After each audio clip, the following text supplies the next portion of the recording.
भगवान परशुराम ने अपनी माता रेणुका का गला क्यों काट दिया था, इस कहानी को जरूर सुने।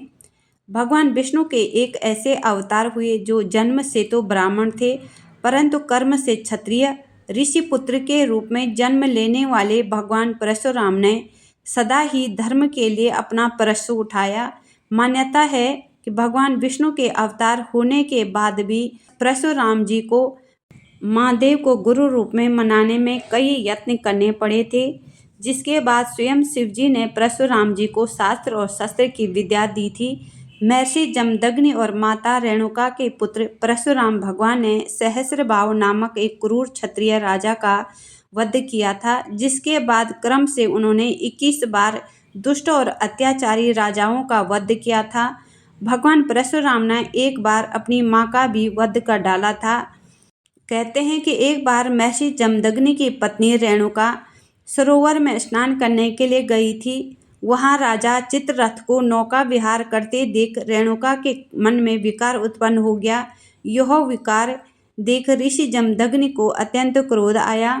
ऋषि जमदग्नि ने क्रोधवश अपने अन्य पुत्रों को माता का गला काटने के लिए कहा, पर मां से मोह के कारण एक भी पुत्र नहीं आ सका। इससे ऋषि का क्रोध और भी ज्यादा बढ़ गया और उन्होंने अपने सभी पुत्रों को बुद्धि विवेक से मार जाने का शाप दिया।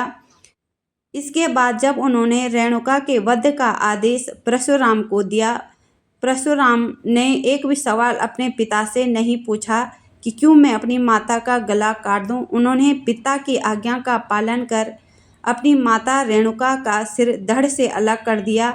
यह देख परशुराम के पिता उन पर प्रसन्न हुए और उन्हें 3 वरदान मांगने को कहा।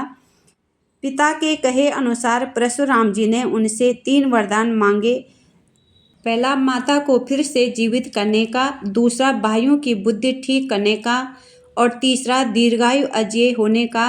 पिता ने परशुराम को तीनों ही वरदान दिए, जिसके बाद परशुराम जी सदा के लिए अजेय और अमर हो गए।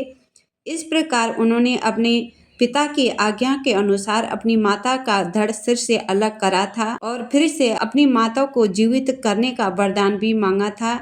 दोस्तों, अगर यह कहानी अच्छी लगी तो please like, share, subscribe, comment जरूर करें।